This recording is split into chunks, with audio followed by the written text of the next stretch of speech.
Halloween has come and gone. The time of spooks, the time of scares, the time to talk about the most horrifying beings known to man. Something so horrific that they had to be eliminated for our safety before man could even walk the earth. Dinosaurs.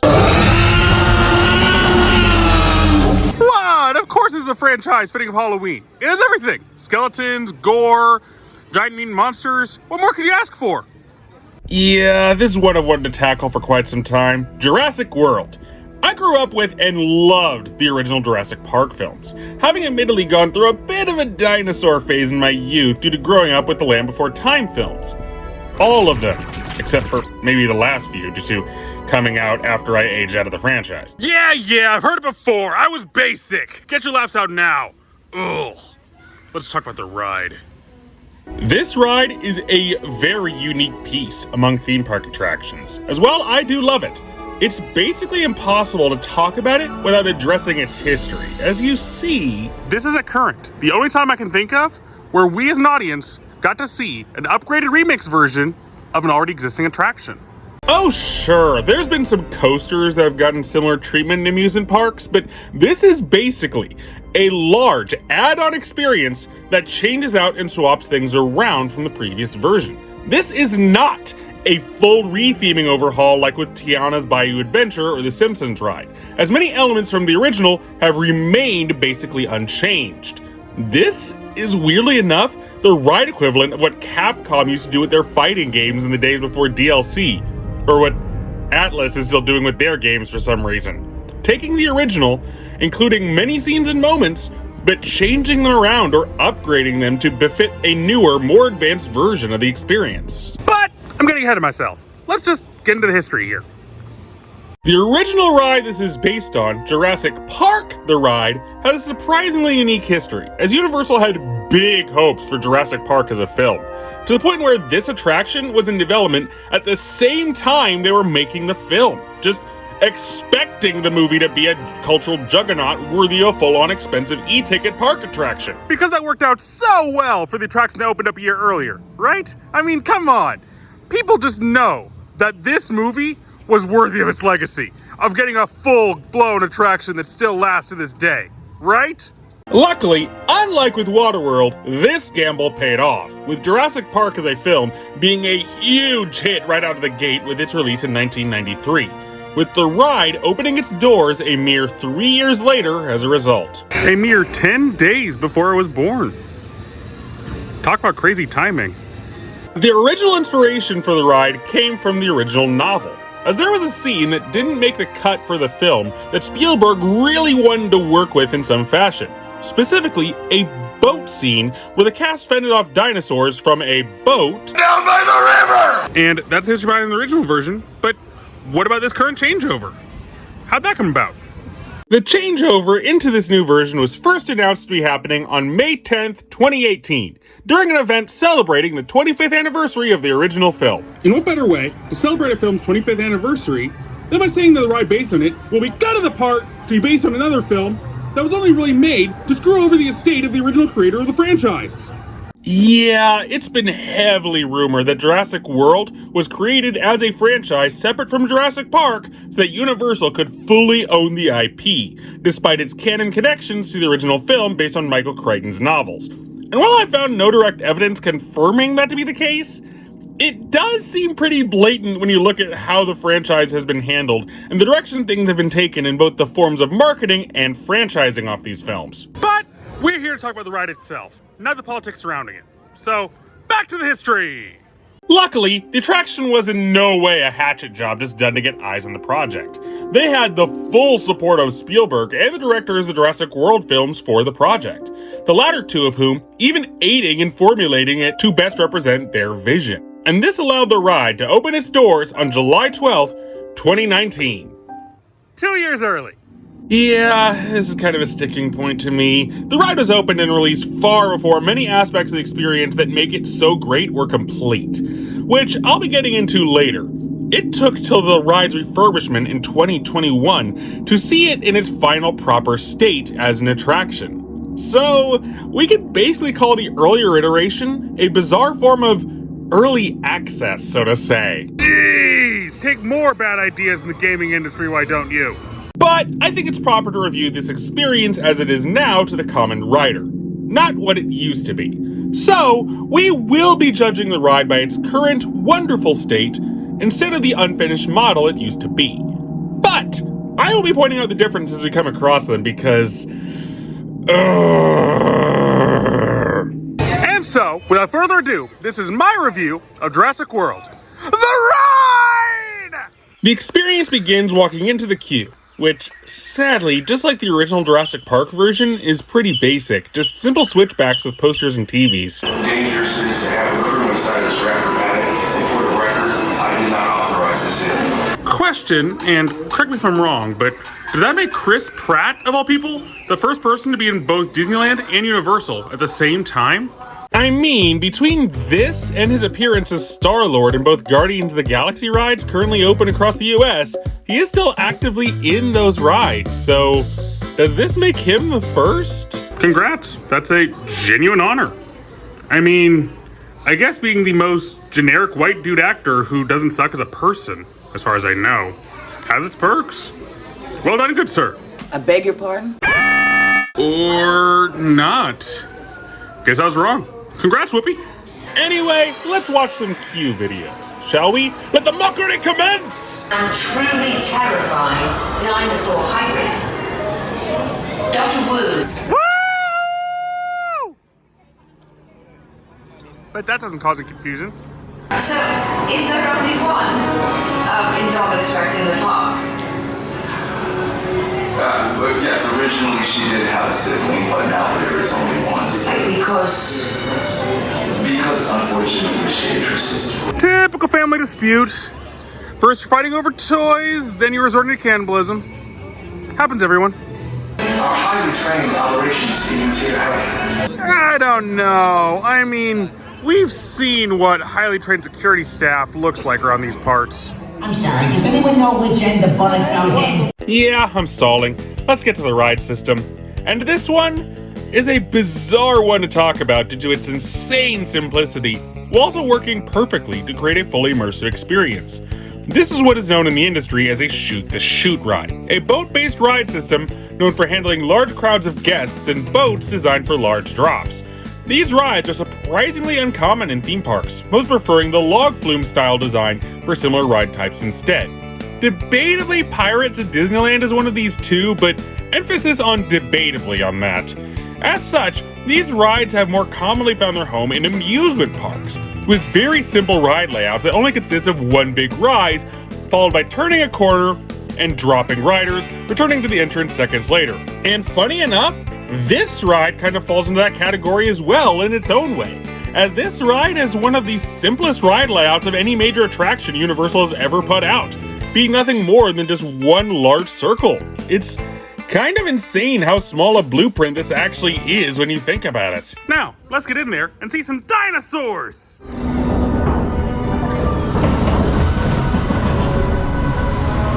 You know, I did expect them to be a bit more alive than that. In the age of the dinosaurs, a vast ocean was home to an explosion of life. At the top of the food chain sat the Mosasaurus, apex predator of the deep. I wish this thing was the apex predator. Now there's something else down there. Please stop! But hey, I can set up for now. There's nothing to fear. Not at all. And with that, we are led into this small channel within the Mosasaurus tank, only to see... That's not a Mosasaurus.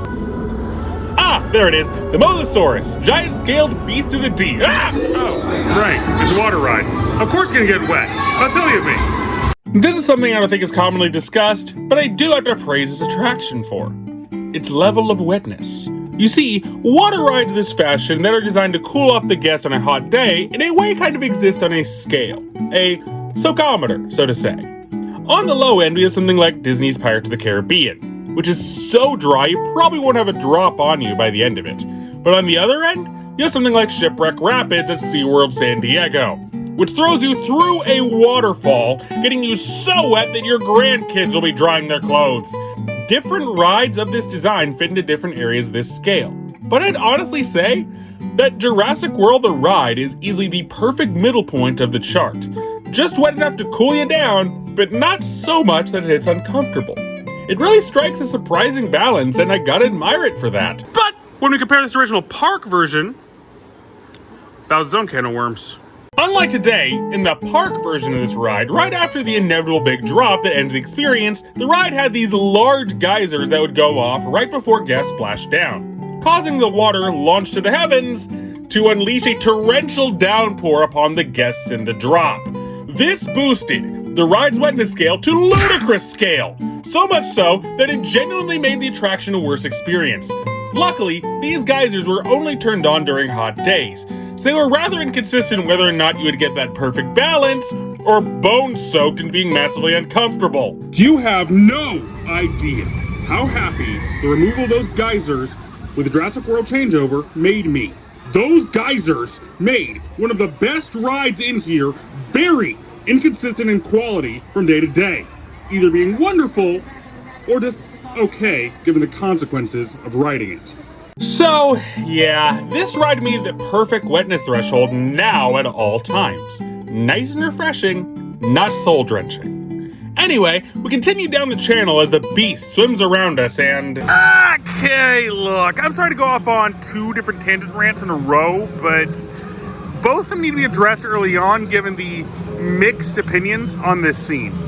A lot of fans of the original Jurassic Park version of the ride hate this sequence with the Mosasaur, because this scene in that version was instead a spring area with a gigantic Plesiosaur animatronic. Or log necks for the more cultured among us. And as such, this scene is commonly seen as a major downgrade due to being screen-based, unlike the original, which had a large animatronic. And I'm sorry, but I'm going to have to go against public opinion here and call this a full-on upgrade. The original version of the scene was neat, yes, but it was a scene focused around a giant underwater animatronic. That means that this opening sequence used to be constantly broken, as underwater animatronics see maintenance far more than ones without such environmental elements. And due to its size, it also had a tendency to not function well either. This version, while screen-based, hides it well with its nature of being a large fish tank to integrate it physically into the scene. It also is a lot more active and dynamic a scene, given the original animatronic was the main focus, but it was also a more slow and simple scene, making the scene kind of overstay its welcome. In this one, the beast is constantly moving, and really giving off much more energy and making for a better sequence overall. But hey, I get it. There's a stigma on screen-based elements of attractions these days, as it takes away from the physicality of an attraction. But when they're well integrated like this, I really feel like we as a community should lay off a bit. Anyway, the beast thrashes around the water for a bit before noticing us, charging us down, only to bash against the glass, cracking it, and hosing us down once more. Behold, the greatest enemy of dinosaurs and their avian descendants, glass. Unfortunately, there is one issue that bothers me here to no end, despite being really minor overall.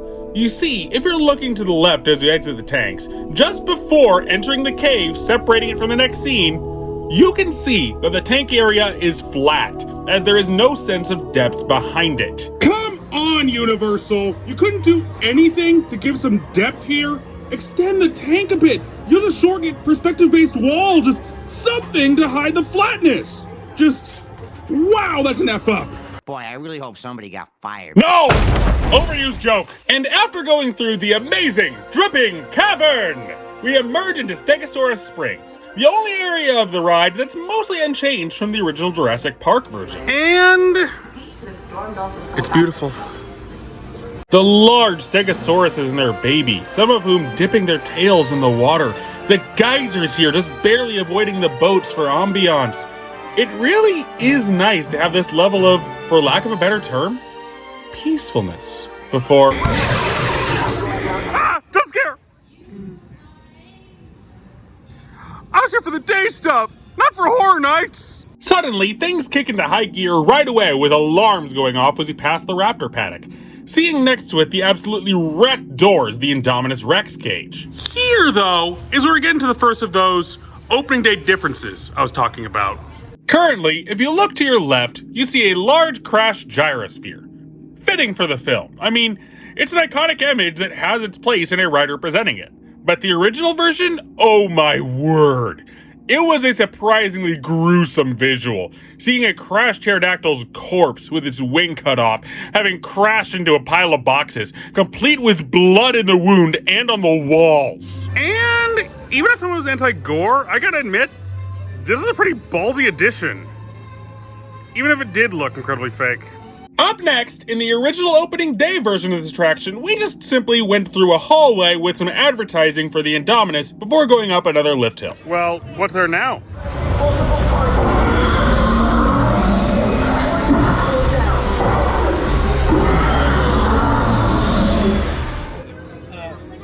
Well, that's an upgrade. The next sequence is mostly unchanged from the park variant, as we climb up a large lift hill into the darkness above, a raptor eventually breaking through the ceiling, trying to get to us before we drop down into the next sequence. So we're dealing with electric raptors now. That's not terrifying. Not at all. The drop takes us out into the jungle, where the Dilophosaurus sprays with water from the sides. However, this does lead to a unique choice that makes it interesting to compare to the park version. You see, in the original, the first half of the ride was mostly pretty natural scenery, fitting of an animal park, but with the more metalworks industrial areas during the indoor portions near the end. But the Jurassic World version oddly has it reversed. Now, with the exception of the Stegosaurus swamp and the lift hill, the outdoor portion is mostly metal, concrete, and glass, a pretty industrial corporate zoo environment, with the indoor sequence being in the lush jungle. And sad to say, I think the original had it best in this regard. While scene is much better, for reasons I'll get into, on a conceptual level, having the indoor segment be the more industrial one makes a lot more sense. I mean, by making this a jungle, the ride already forces out a bit more struggle with the immersion, as it's always a jungle at night, even if you're going through this attraction during the day. But the original, I had it where it's in a building. The lighting barely matters for time of day at all. But hey, let's talk about how it is proper instead of just how it is on a conceptual basis.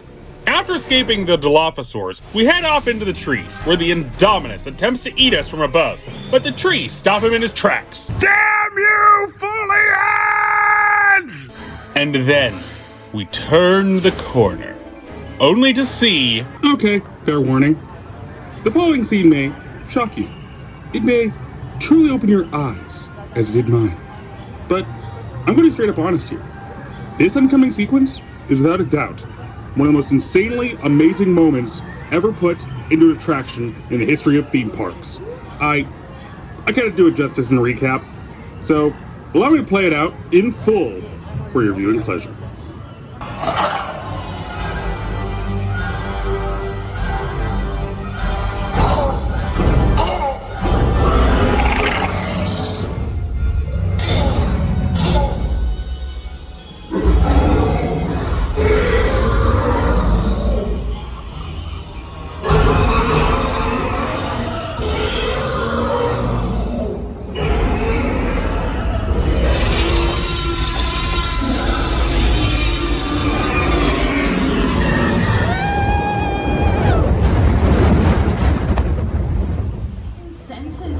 Holy shit.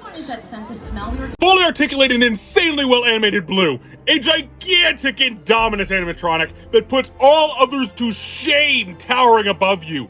The whole scene coming together to reveal these beasts one by one before the T-Rex leaps out into battle before dropping down the pit with an epic, fun as hell drop to end things out.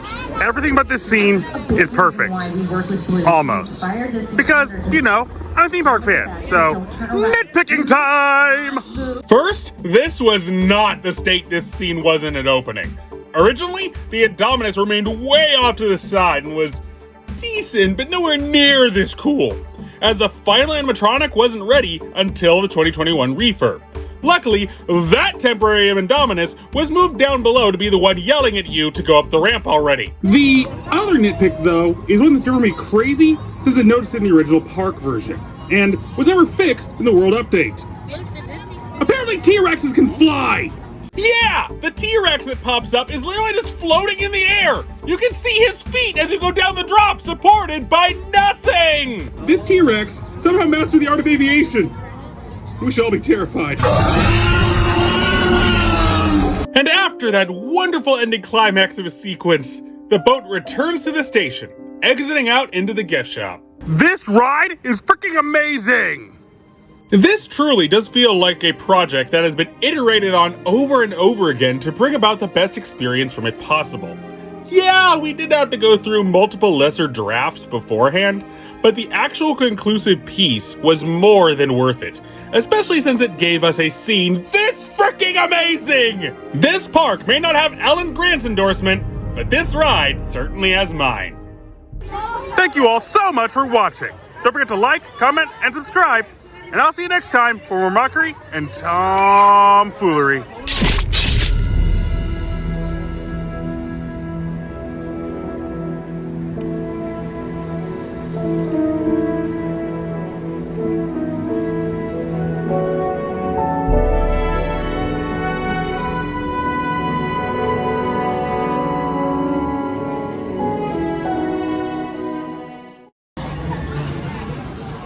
Holodeck, shutdown simulation. As you wish, Tendo.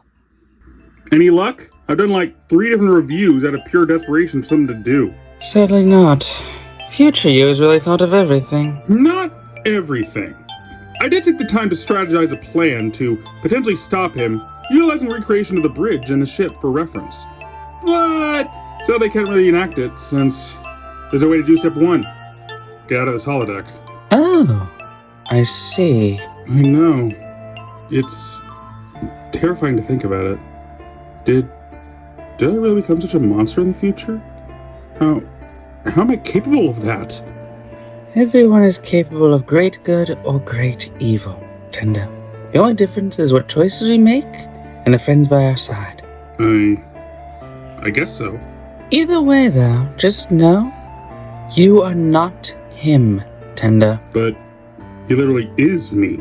Yes, he is. But that doesn't mean anything. The future is what you make it, Tendo.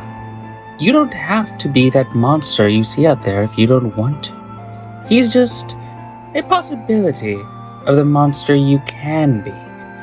And given how you're reacting to that knowledge, I highly doubt you ever will be.